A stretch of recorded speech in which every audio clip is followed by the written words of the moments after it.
High বন্ধুরা, আজকে তোমাদের দেখাবো কিভাবে কাপকেক তৈরি করতে হয়। তাহলে শুরু করছি। তো বন্ধুরা, কাপকেক বানানোর লেগা একটা পাত্রে 100 গ্রাম ময়দা নিতে হইব। তারপর নিতে হইব 1 টেবিল চামচ বেকিং সোডা। এরপরে নিতে হইব 2 টেবিল চামচ বেকিং পাউডার।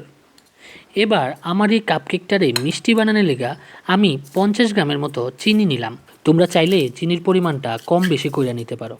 তারপর নিতে হইব 25 গ্রামের মতো গুঁড়ো দুধ। এবার নিতে হইব 3 টেবিল চামচ সাদা তেল। সমস্ত উপকরণগুলো পাত্রেতে নিয়ে নেওয়ার পর এগ শেকার বা চামচ দিয়ে কাপকেক মিশ্রণটি ভালোভাবে মিশাইয়া নিতে হইব। মনে রাখবা, মিশ্রণটা ভালোভাবে হইলে কেকের ভেতরটা নরম এবং তুলতুলে হইব। এবার মিশ্রণটিকে আরও গাঢ়ত্ব দেওয়ার জন্য এখানে আমি 1 কাপ মতো দুধ নিলাম। তারপর এগ শেকার দিয়ে দুধটাকে আগের মিশ্রণটার সাথে ভালোভাবে মিশিয়ে নিতে হইব। বন্ধুরা, কোনো রেসিপি তৈরি করার সময় তোমরা সব সময় মাথায় রাখবা যাতে পরিষ্কার পরিচ্ছন্নভাবে সমস্ত প্রক্রিয়াটা সমাপ্ত হয়। কারণ পরিষ্কার পরিচ্ছন্নভাবে রান্না করলে বা রেসিপিটা তৈরি করলে খেতেও তৃপ্তি আসে। তো বন্ধুরা, তোমরা সবাই দেখতে পেতেছো কি সুন্দরভাবে মিশ্রণটা তৈরি হয়ে গেছে।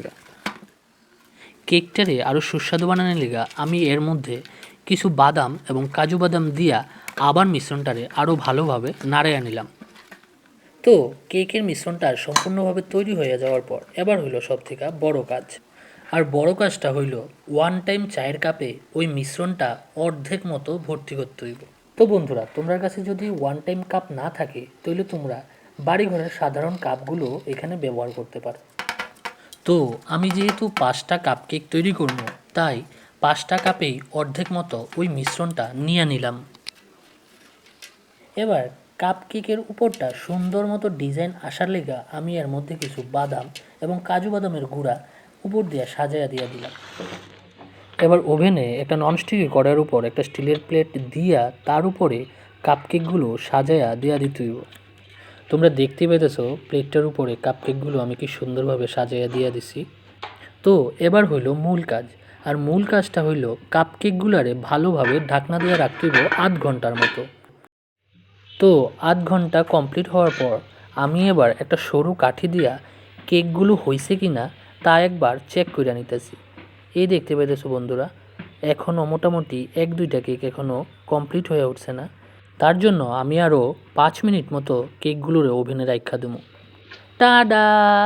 তো বন্ধুরা, তোমরা দেখতেই পাইতেছো আমার কেকগুলো কি সুন্দরভাবে তৈরি হয়ে গেছে গা। তোমরা চাইলে এই সুন্দর কাপকেক রেসিপিটা বাড়িতে অনায়াসেই বানাইতে পারো আমার পদ্ধতি অবলম্বন করে। ধন্যবাদ।